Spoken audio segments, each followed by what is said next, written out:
pitch for the White House.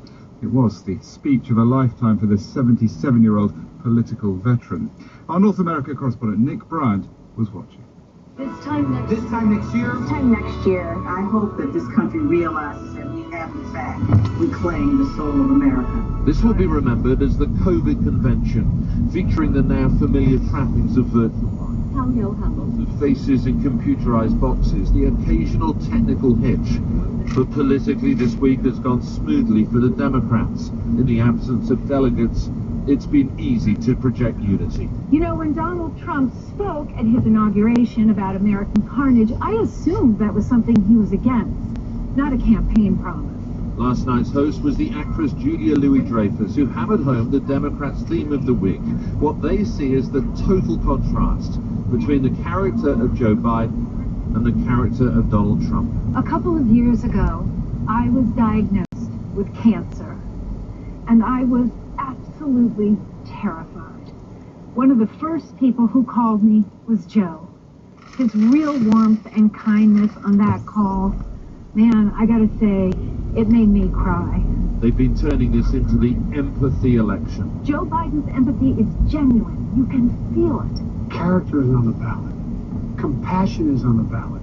Decency, science, democracy, they're all on the ballot. Joe Biden is not famed for his oratory. When he departs from a teleprompter, he can be rambling, even muddled. But last night, he delivered what's widely being seen as the speech of his long political life. The president takes no responsibility, refuses to lead, blames others, cozies up to dictators, and fans the flames of hate and division. He'll wake up every day believing the job is all about him, never about you. Is that the American you want for you, your family, your children? I see a different America. In this season of darkness, he claimed to be an ally of the light. We can choose a path of becoming angrier, less hopeful, more divided, a path of shadow and suspicion, or we can choose a different path and together take this chance to heal, to reform, to unite, a path of hope and light. Some presidential candidates have offered personal narratives of wartime heroism or immigrant success. But at this time of so much bereavement, Joe Biden tells this story. You know how it feels to lose someone you love. I know that deep black hole that opens up in the middle of your chest and you feel like you're being sucked into it. I found the best way through pain and loss and grief is to find purpose. And his purpose right now is to heal this fractured nation. May history be able to say that the end of this chapter of American darkness began here tonight, as love and hope and light join in the battle for the soul of the nation. Joe Biden stopped short of framing this election as a battle of good versus evil, but his theme of light and darkness came pretty close. At the age of 77, he's not portraying himself as a restless reformer, but rather as a figure of reassurance and redemption. Thank you. And may God bless you, and may God protect our truth. Joe Biden. Well, President Trump responded with a speech of his own last night, arguing that the real dystopia would come with a Biden presidency. If you want a vision of your life under Biden presidency, think of the smoldering ruins in Minneapolis, the violent anarchy of Portland, the bloodstained sidewalks of Chicago, and imagine the mayhem coming to your town, every single town in America. You're not going to have law and order. Do you notice? And I shouldn't say it because I'll put it in his speech if he can read it, which I doubt. Well, I'm joined now from Washington by Anna Greenberg, a political strategist who's been to every Democratic National Convention since 1988. Anna, welcome to the program. When I was a small child, of course. And of course, did Joe Biden deliver? Absolutely. You know, it's a very strange time here on many, many levels. And certainly the convention was very strange and unprecedented. But I think overall, and including his speech last night, he had the exact right tone and channeled so much of what people are feeling in this country. People feel rudderless. They feel that there's no plan, there's no empathy, that it's full steam ahead with regardless of the consequences. And I think, he provided some much needed reassurance. Now, did the muted nature of the convention work to his advantage, do you think? I do. I think that's how it feels to be in this country right now. People feel very uncertain, very anxious, and it isn't really a celebratory moment. And it made a lot of sense to, and I think it was genuine and authentic, to have a kind of somber tone, because that's the state we're in right now. Nevertheless, he can't fire up a crowd like Donald Trump, can he? And that is a bit of a problem, isn't it? No, he can't. I mean, that's not his personality. He's not a rabble-rouser. He's not someone who speaks to big arenas and gets people up on the seats cheering. It's not sort of his style. But, I think a lot of Americans are fairly weary with Trump's style. I think there was an appeal to it, certainly in 2016 when he won, and over time it has worn people down considerably, particularly because this kind of highly political, angry, dark approach that Trump takes is just the exact wrong approach in the middle of a pandemic and economic collapse. So what served him well in 2016, I don't believe serves him very well in 2020. Is it enough, though, just not to be the other guy? I mean, what is the positive vision? Well, I don't think that's a fair characterization of what Joe Biden said last night. He talked about himself, and he talked about his life experience, the way he relates to everything this country's going through based on his own personal experiences. He certainly talked about a vision that he sees for the country. I actually think that this was one of the most powerful times that he's actually presented the case for himself. And in fact, he never even said the word Trump in his speech. So I think people have been looking for a reason to vote for Joe Biden. I think Kamala Harris's selection was the beginning of that, and I think the speech last night was, again, the most forceful, case he's made for voting for him, as opposed to just voting against Trump. What about party unity? I mean, the Republicans argue the Democratic Party's been taken over by far-left firebrands.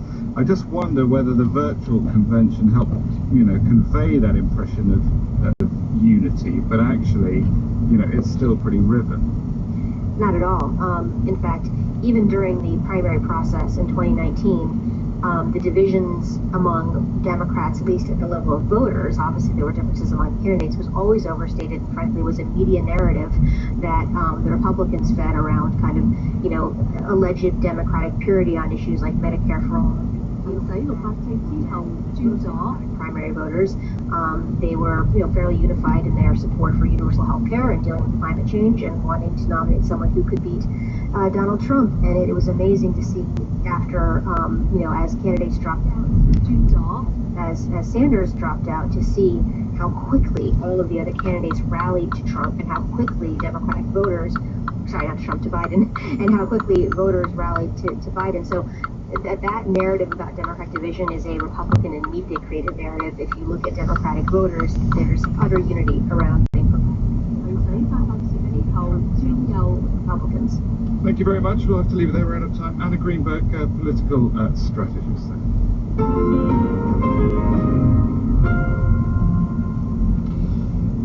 Now, could seaweed be an important tool in fighting global warming? Scientists at Australia's National Science Agency think so. They're joining a new commercial venture that, it seems, almost completely cuts out methane from their emissions. Methane's an even more potent greenhouse gas than carbon dioxide, and much of it comes from cows and sheep. Dr. Michael Battaglia is Research Director for Sustainability at the agency. He's been telling me more.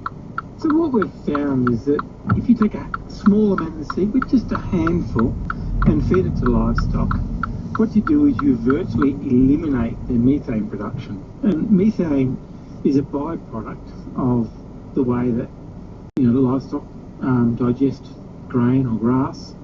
What we've found is that as well as eliminating the methane, we make available that energy that would have gone off as methane and become a greenhouse gas, and make that available to the animals for metabolism. The seaweed has a bioactive ingredient in it that interrupts that last step that the protozoa and the microorganisms in the upper stomach of the cow way to produce methane, and instead of producing methane, they produce other substances that the animal can use more effectively. It is quite a dramatic reduction. I mean, up to 98%. Is that right? Well, it's actually, we say 98%. It was undetectable by our instruments. You get the right appropriate for a particular diet for an animal, and you will not see any methane. But we say, about 98%, and trials we're seeing around the world where people that are delivering it are almost, totally collecting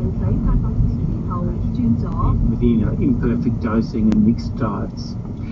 Does it have to be a specific type of seaweed, and is this scalable to a sort of global level? Yeah, that's a really good question. So, absolutely, it's a particular type of seaweed. So our chief researcher in this area, Dr. Rob Kinley, set up a study supported by Meat and Livestock Australia and James Cook University with CSIRO. A whole lot of different seaweeds they collected off the coast of Queensland, and they tested them all. And in testing them, he came across one where there was zero recording of methane in his test, and he thought, as you do, I've just made a mistake. But of course he went back and replicated the experiment and observed no methane. So it's a particular type of seaweed that is beyond, well, it's the Don Bradman of seaweeds, if you like. There are two species we deal with. There's Asparagopsis taxiformis up in the tropical waters, and Asparagopsis amata. And for those listening who may think, okay, that's great, you can reduce methane emissions in cows, and presumably it works with other livestock as well. That's not going to solve global warming. Just give us a sense of how big a problem methane production from livestock is in terms of greenhouse gas. The global accounts suggest that global livestock is probably about 13% of attributable greenhouse gas emissions. So we reckon if you can get it to something like 30% of the feedlot and dairy situations around the world, it's like taking 50 to 100 million cars off the road globally. Dr. Michael Battaglia there, International Science Agency. You're listening to News Hour from the BBC.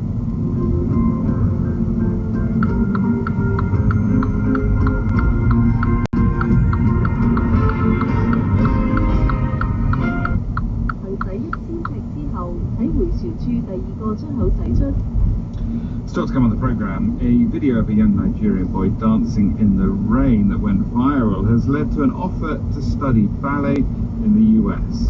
5, 8, 6, and 7, and go!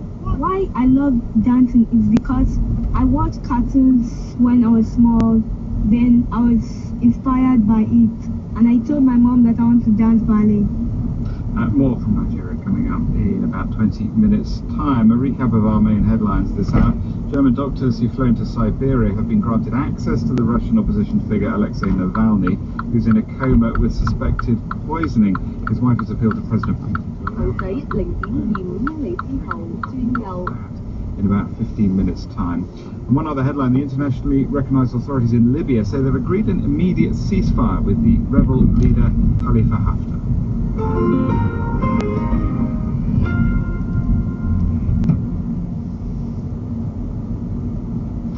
This is James Menendez with News Hour live from the BBC.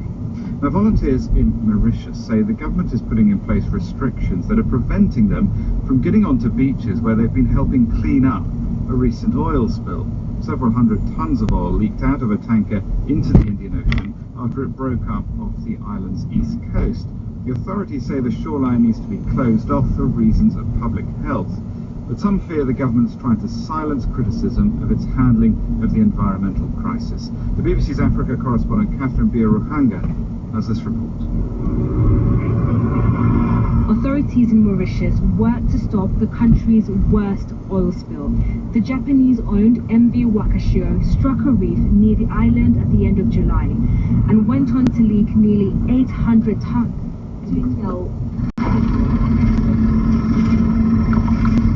But volunteers have been the backbone of the cleanup efforts.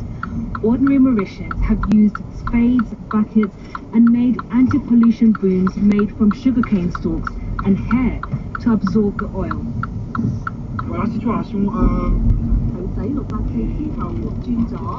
Now much of that work has stopped. Tisha Daibo, who was also a volunteer, filmed this video at Bois des Amoureux. It shows abandoned drums full of sat by the darkened shoreline. Tusha and others say the government is restricting their access to affected areas.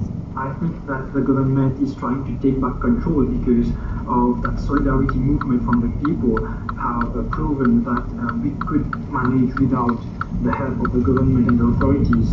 And the thing is that the situation is getting worse.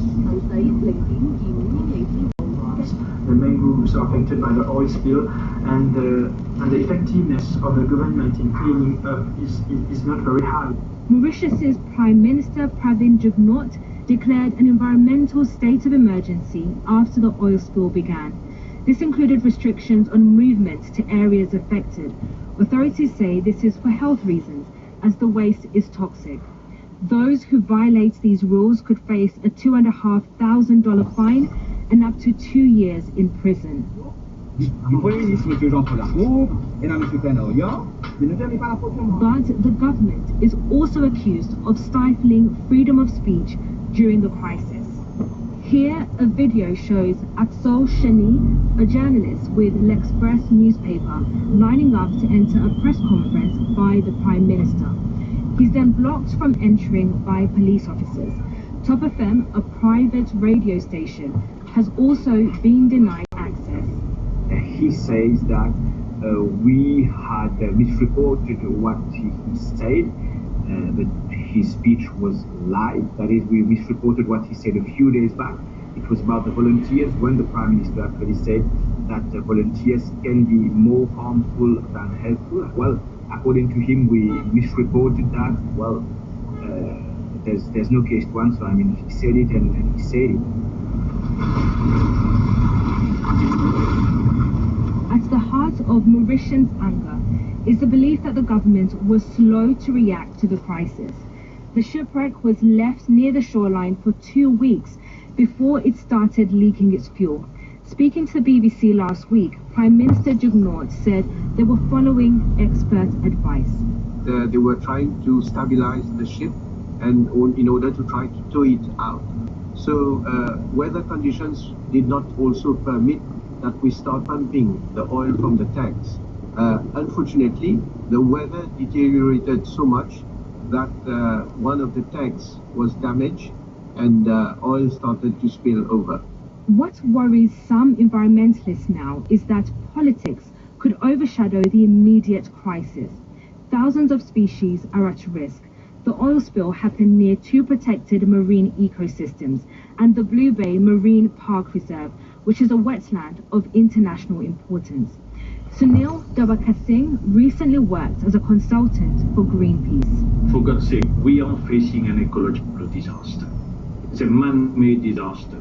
My fear is like the debate is shifting a little bit. We need to bring back this debate to where it should be, on the challenges that we are facing with this ecological disaster. What can be seen now is the impact of the thick sludge spreading across the water and shoreline. But experts warn it will take months or even years to assess how much damage has been caused to the delicate marine ecosystem of this island. Catherine Birohanga reporting there from Mauritius. Now, the coffers of the small South Pacific nation of Vanuatu are brimming at the moment. Why? Because the government's making good money selling Vanuatu's citizenship at about $130,000 a pop. But although the money's welcome for COVID bailouts and cyclone repairs, many people on the islands are unhappy about their sovereignty being put up for sale. Dan McGarry is a local journalist in Vanuatu. He's been telling me just how much the government's making from this scheme. Well, in recent months, the number was announced by the director of the Citizenship Commission as $84.6 million as of mid-August. That is slightly exceeding the projections for the annual revenues from this particular stream. This is a nation of 300,000 people, a little less than 300,000 people. Relative to the size of the budget, this is immense. It's the largest single. Who's buying them? Well, by and large, past example has shown us that it's largely people from mainland China they're purchasing them in quantities through a company that was set up in Hong Kong to provide the service. Recently, we've seen a huge number of new agents, new licenses awarded. So now that the overwhelming majority are still being purchased by people from mainland China, they could be coming from elsewhere, but we don't have any data to support it. And what are the advantages of a Vanuatu passport then in terms of global travel? Well, the biggest benefit is visa-free access to the UK, the EU, to Russia and Hong Kong. And for somebody, for example, from China, it would represent a huge reduction in the amount of bureaucratic mumbo-jumbo that they would have to go through. So I think that's where it's coming from. We're certainly not seeing many of them coming here. And is there any vetting done of those who apply, or is it simply the case that you pay as your money, you get your passport? No, there is due diligence that's done, and we've seen cases of passports, but subsequent to that, their names appeared on an Interpol red list, and they had their passports revoked. So I think that there is some policing of the list that happens, whether it's timely and whether it's sufficient to keep out all the rogues. I'm not convinced of that yet. And is this a sensitive issue in Vanuatu? I mean, I think you've run into problems, haven't you, just by reporting on this? Yeah, I have. I can't talk about them because they're in front of the courts right now, but I can say that other people have run into issues concerning this, and certainly the issue of what people characterize as selling our sovereignty is a very, very contentious issue. Right now, I think there's a bit of a softening, but nonetheless, I'd say a great many people in Vanuatu are quite opposed to the idea of selling sovereignty. Diane McGarry, journalist in Vanuatu. You're listening to News Out. Do stay with us. Plenty more to come in the next half hour. Don't go away.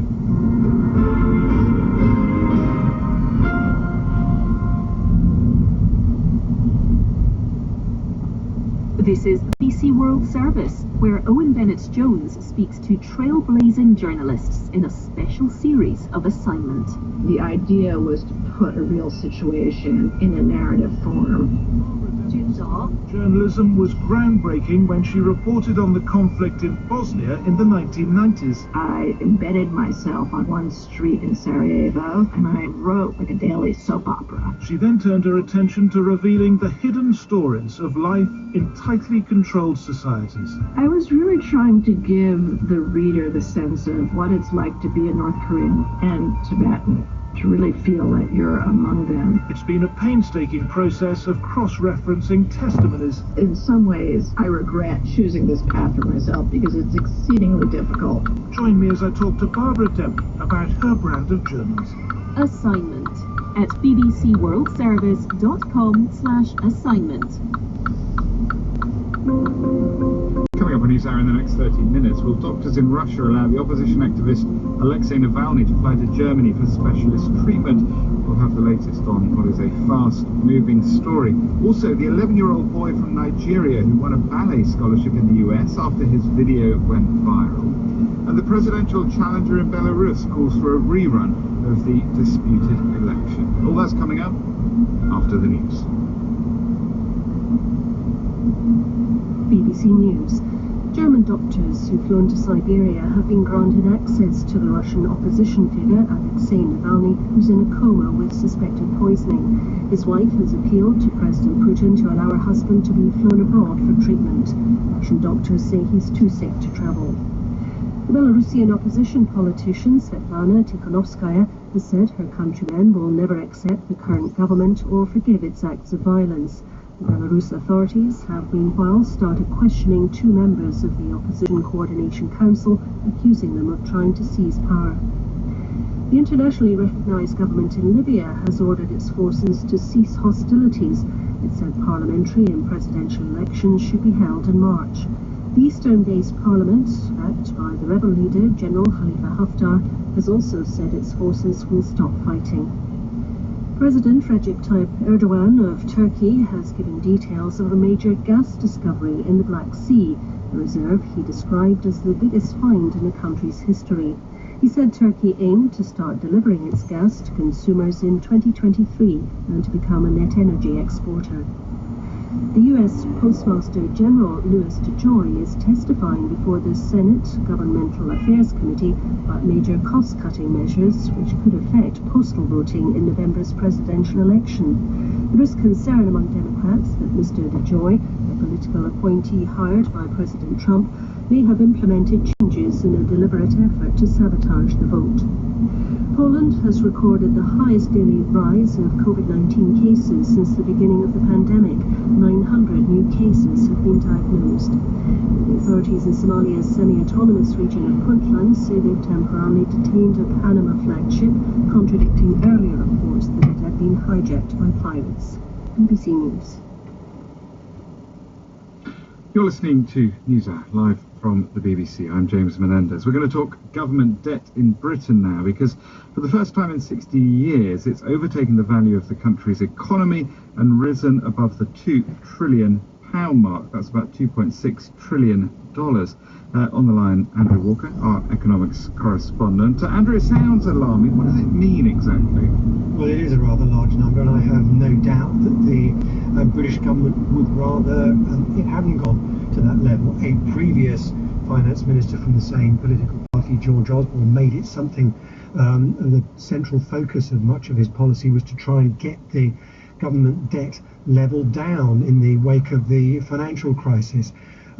What it means basically is that, it was frankly an inevitable consequence of the pandemic. We've seen government spending rise significantly, things like the furlough scheme to encourage businesses to retain workers that they might not otherwise be able to afford to keep on, and at the same time, because of the lockdown and voluntary social distancing, people and businesses have been spending and earning less, so inevitably tax receipts have gone down, and the combined impact of that was a very substantial increase in borrowing over the last few months, and that has had the effect of pushing the accumulated government debt burden to this very large figure. Not, it must be said, by any means the largest in the world, but certainly by the standards of recent British political history, it is uncomfortably high.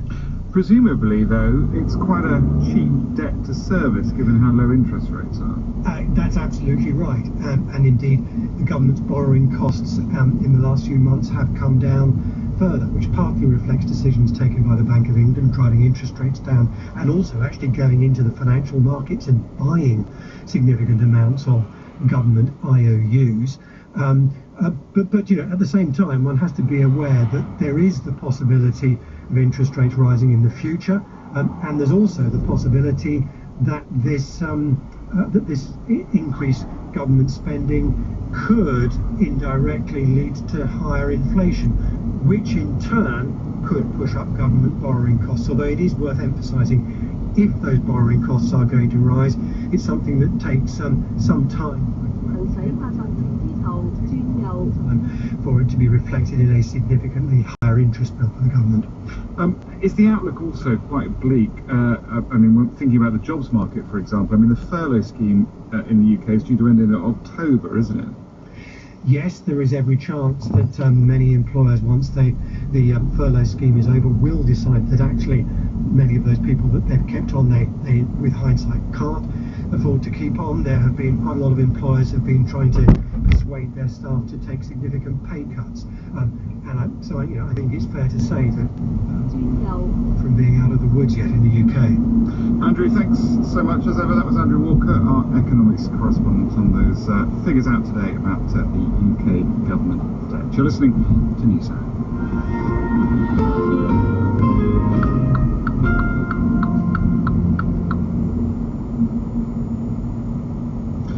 This is NewsHour live from the BBC in London. I'm James Menendez. Now, the leading Russian opposition activist Alexei Navalny remained in a coma in a hospital in Siberia after he collapsed on a flight on Thursday morning. His aides say he was deliberately poisoned and they want him flown to Germany for specialist treatment. But today, doctors at the hospital in Omsk said they'd found no evidence of poison and that he was suffering from what they called a metabolic travel. Well, the organisation that had planned to fly Mr. Navalny to Germany is the Cinema for Peace Foundation, which 2 years ago brought another poisoned Russian activist to Berlin. Yaka Bizil is the founder and chairman of that initiative. He joins me now from Berlin. Thanks so much for being with us here on NewsHour. What's happening at the moment? What's the status of your attempts to get Mr. Navalny to fly back? Hello from Berlin. Yeah, it's pretty confusing. Yesterday we had a kind of battle to get everything together, the papers, the flight, and we departed 3 o'clock in the morning at night. But when we arrived in the morning in Russia, we got this, what you've already been saying, that the diagnosis on one side is that he's not poisoned, on the other side that he cannot travel as he's unconscious. So after a big battle over the whole day, we managed to get our German medical team into his hospital to examine him. And yes, he's in a coma, he's unconscious, but they came to the conclusion that he can travel, and they wanted to fly him out as quick as possible. It's wished by his family and also his wife, Yulia, who's there. But the Russians refused, and they are saying actually that after they concluded together with the German doctors that he's not able to fly, which is simply a lie. So, right, so your medical team then been chucked out of the hospital. Well, the Russians are saying that they consulted the German doctors and came to the conclusion altogether that he cannot fly. What is not what the German doctors actually concluded, and they also got right now writing a medical report to stating very clearly that even though he's unconscious and he's on ventilation, he can travel, and they want him to fly him out. And am I right in thinking that you have a plane ready to fly him out in Omsk?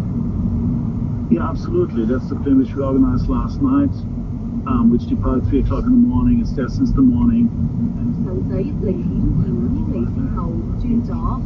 Gave them instructions to stay there and only fly back when they have the passenger for which they came there. The Russian authorities yesterday seemed to be pretty happy about the idea of Mr. Navalny leaving Russia. What do you think has happened since then? Well, you know, we're doing this as a humanitarian gesture. We didn't want to go into politics, but obviously this is becoming politics.